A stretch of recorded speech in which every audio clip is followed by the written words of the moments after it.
기가은비 기술과정을 부탁해. 저작권과 초상권을 지켜주세요.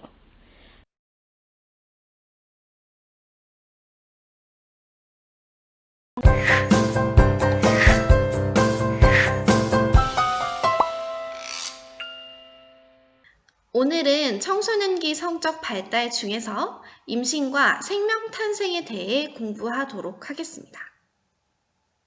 나는 무엇일까요? 힌트 3가지 드려볼게요. 3억 분의 1의 확률, 266일간의 긴 여정, 소중한 생명의 탄생. 정답은 무엇일까요? 맞아요. 임신이에요.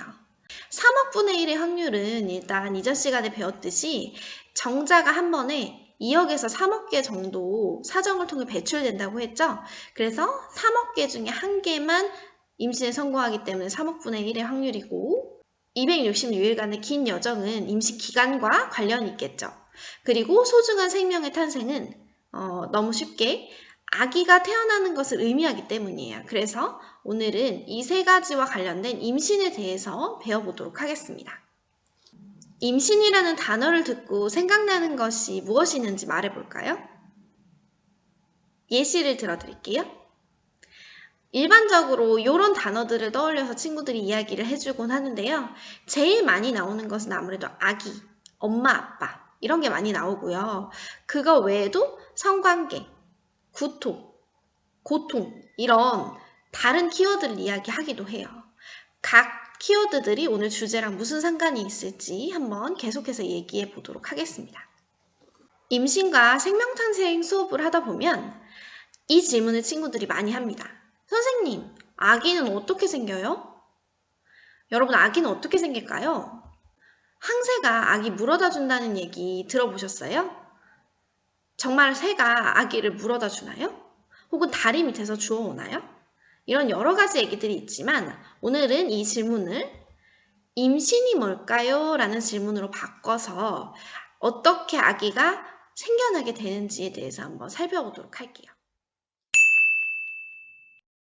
임신의 증상에는 무엇이 있을까요? 제일 먼저 대표적으로 월경이 중지됩니다. 한마디로 생리를 하지 않게 되는 건데요. 왜 그럴까요? 여러분, 월경은 임신에 실패했을 때 자궁벽이 뜯어져 내려오는 현상이라고 설명을 드렸는데, 만약에 임신이 돼서 수정란이 생긴 상태에서 월경이 시작된다면 어떻게 될까요? 맞아요. 자궁 내막이 뜯어져 내리면서 폭신하게 자리 잡아야 하는 우리 난자가 바닥으로 떨어지겠죠. 그래서 이걸 막기 위해서 일단 우선적으로 월경이 중지가 됩니다. 두 번째로 가장 흔하게 영화나 드라마에서 볼 수 있는 구토 현상. 갑자기 입을 틀어막고 밥을 먹다 말고 화장실로 뛰어가서 토하잖아요. 이것을 바로 입덧이라고 합니다. 입덧은 주로 임신 초기에 심하게 발생되는 현상이기도 해요. 그 다음으로 임신 테스트기에서 몇 줄이 나오면 임신일까요? 맞아요. 그림에 있듯이 2줄이 나오면 임신입니다. 그 밖에도 배가 나오기 시작한다든지 졸음이 많이 온다든지 미열이 난다든지 가슴이 커진다든지 등의 현상이 나타나면 임신을 의심하게 돼요. 그렇다면 임신은 무엇일까요? 우리 책에는 임신이란 정자와 난자가 만나서 수정되고 착상하여 태아로 자라나는 전 과정이라고 적혀 있어요. 그러니까 보통은 임신이라고 하면 아기가 생기는 것 정도로 생각을 하는데 실제로는 여러 가지 과정이 포함되어 있는 거죠. 그러면 구체적으로 임신의 과정을 한번 살펴보도록 할게요. 첫 번째로는 사정과 배란입니다. 사정은 정자가 배출돼서 여성의 질로 들어가는 단계를 이야기하는 것이고요. 배란은 난자가 배출돼서 나오는 단계를 이야기하는 것이죠. 그래서 사정과 배란으로 인해 정자와 난자가 만날 준비를 하는 것이 첫 번째 단계입니다. 그리고 두 번째로는 수정인데요. 아까 준비되어서 여성의 몸으로 각각 배출되었던 정자와 난자가 만나는 단계가 수정이에요. 그래서 둘이 합쳐지는 현상이 일어나죠. 세 번째로는 착상인데요. 착상은 수정된 난자가 이동을 해서 안전한 곳에 딱 착지하는 단계를 이야기하는 거예요. 그래서 선생님 보통 착상이라서 착 착하고 벽에 달라붙는 현상을 착상이라고 해요 라고 보통 설명을 합니다. 네 번째로는 발육인데요. 잘 착상된 수정란이 아기로 자라나는 과정을 발육이라고 합니다. 그러면 임신의 기간에 대해 알아보도록 하겠습니다. 보통 임신의 기간이 몇 달이라고 들어봤어요? 7달? 8달? 네, 보통 10달 정도라고 이야기를 합니다. 이걸 구체적으로 살펴보면요. 수정된 날로부터 약 266일이 되고요. 마지막 월경이 시작된 날로부터 약 280일 정도 됩니다. 왜 이 기준 날짜에 따라서 이렇게 기간이 달라지는지 한번 그래프를 가지고 설명해 보도록 하겠습니다. 지난 시간에 배웠던 월경 주기를 이용할 거예요. 월경 주기란 이번 월경과 다음 월경 사이의 기간을 이야기하는 거예요. 마지막으로 한 월경이 있겠죠. 그리고 월경 예정일이 있을 겁니다. 그 사이에 배란일이 있을 겁니다. 월경은 보통 배란일 후 14일 정도에 발생한다고 해요. 28일 주기인 여성의 경우에는 배란일과 월경일 사이의 기간이 각각 14일 정도 되겠죠. 그래서 이걸 기준으로 한번 따져보도록 하겠습니다. 여기서 더 추가적으로 생각해 봐야 할 것은 다음 월경 예정일에는 생리를 하지 않는다는 거예요. 왜냐면 임신을 했기 때문이죠. 그리고 배란일에는 난자가 배출되는 날이기 때문에 정자와 딱 만나서 수정이 일어나는 날이 돼요. 이때 수정일로부터 약 266일이 임신의 기간이 되는데요. 마지막 월경 시작일로부터 한번 따져보면 어떻게 될까요?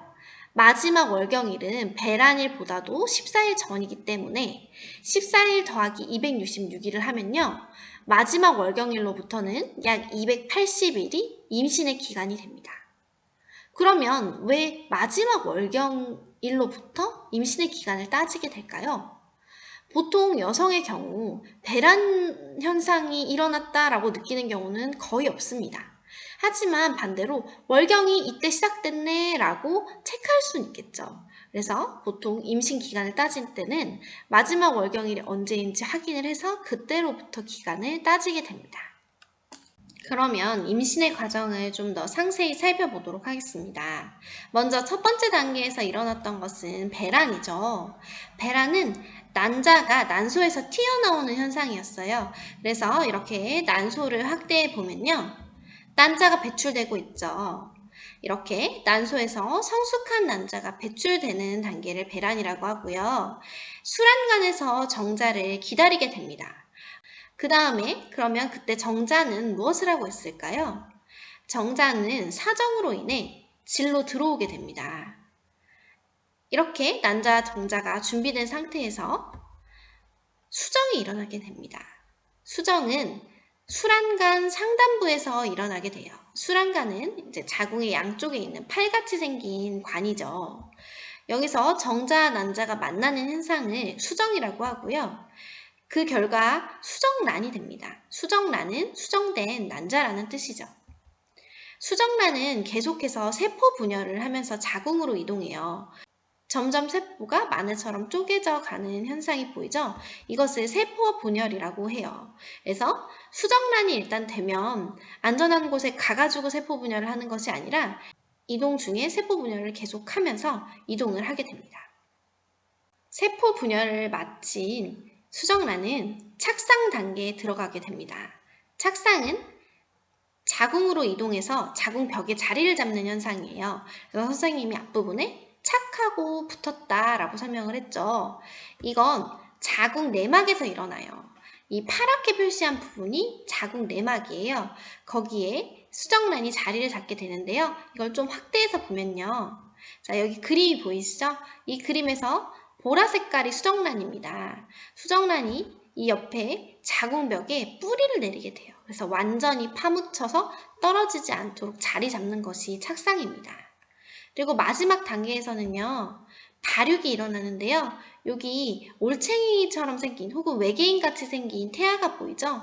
이 태아가 점점 이 시계 방향대로 보이는 대로 자라나게 돼요. 그래서 점점 인간 아기의 형태를 갖추게 되는 것이죠. 그러면 수정을 좀 더 상세히 살펴볼까요? 이건 수정과 착상이 일어나고 있는 자궁의 모습입니다. 우선 수정의 장소는요, 수란관 상단부예요. 그러니까 수란관 중에서도 앞부분에 해당되는 곳에서 수정이 일어나요. 이유를 좀 더 설명을 해볼게요. 이건 바로 난자가 이동한 거리입니다. 짧죠? 반면에 정자는 이만큼이나 이동하게 돼요. 질부터 수란관 상단부까지 가야 되기 때문이죠. 그렇다면 정자의 이동거리가 난자의 이동거리보다 긴 이유는 무엇일까요? 맞아요. 정자의 운동성이 더 뛰어나기 때문이죠. 정자는 꼬리도 있고요. 몸도 가벼워요. 난자는 이동할 수 있는 수단이 별로 없어서 자궁 내막이나 혹은 수란관에서 오히려 난자를 굴려서 이동을 시켜주게 됩니다. 그래서 무거운 난자 대신 정자가 이렇게 많은 거리를 이동하게 돼요. 그리고 수란관 상단부에서 수정이 된 난자는 자궁벽까지 이동해서 이렇게 착상을 하게 되는 거죠. 그래서 착상 장소는 또 자궁벽이 됩니다. 그 다음으로 수정이 일어나는 과정을 단계별로 한번 볼게요. 일단 정자가 난자를 발견하겠죠. 수란관에서 마주쳤을 때 정자는 난자다 라고 생각을 할 겁니다. 크기 차이가 있기 때문에 마치 이건 조그만 정자가 태양과 같은 난자를 마주치는 모습이 연출이 돼요.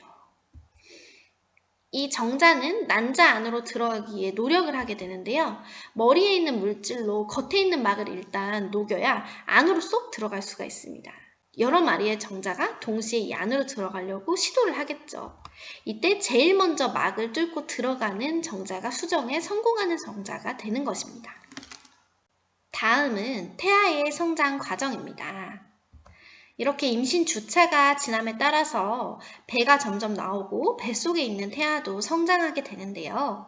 이 구체적인 성장 과정에 대해서는 고등학교 기술 과정 시간에 배우게 됩니다. 그렇다면 언제부터 태아의 성별을 구분할 수 있을까요? 아기의 성별에 따라 준비하게 되는 물품이 조금씩 다를 수 있잖아요. 생식기 구분이 가능한 임신 15주에서 20주 정도부터 태아의 성별을 구분할 수 있게 된다고 합니다. 남자 아기의 경우에는 여자 아기에게 없는 전립선이 이 시기에 나타나게 되고 여자 아기의 경우에는 복부에 있던 난소가 골반 쪽으로 내려오게 된대요. 그래서 여잔지 남잔지 구분을 할 수 있습니다. 하지만 의료법상 32주가 지나야 아기 성별을 알려줄 수 있기 때문에 의사 선생님으로부터 아기 성별에 대해 듣게 되려면 좀 더 기다려야겠죠. 그렇다면 처음에 던졌던 질문으로 한번 돌아가 보도록 할게요. 아기는 어떻게 생겨요? 라는 질문에 선생님은 임신의 과정을 설명하면서 답을 하였지만 실제로 아기는 어떻게 해야 생길까요? 맞아요. 성관계를 하거나 성행동을 하면 생겨요. 이 성행동에 어떤 의미가 있을지 한번 생각을 해봅시다. 성행동은 성관계뿐만 아니라 스킨십 등의 행위도 포함이 돼요. 이 성행동은 어떤 의미가 있을까요? 먼저 생명 탄생의 의미가 있습니다. 성행동의 결과로 아기를 가질 수 있기 때문이죠. 두 번째로 종족 보존의 의미가 있습니다. 아이를 갖거나 자손을 낳게 되면 나의 유전자가 남게 되는 거잖아요. 그리고 세 번째로 심리적인 만족과 안정감을 얻게 됩니다. 이성을 만나서 스킨십을 하게 되면 즐겁고 만족감을 느끼게 되는 것이죠. 하지만 분명히 기억해야 될 것이 있습니다. 바로 성행동에 대해서는 책임이 따른다는 거죠. 단순히 아기가 생긴다는 의미뿐만 아니라 여러분의 몸도 마음도 성행동의 결과로 달라질 수 있잖아요. 그래서 책임이 따른다는 것을 반드시 기억했으면 합니다. 오늘의 과제, 설문지로 배운 내용 점검하기. 설문지의 문제를 풀며 배운 내용을 점검해 봅시다.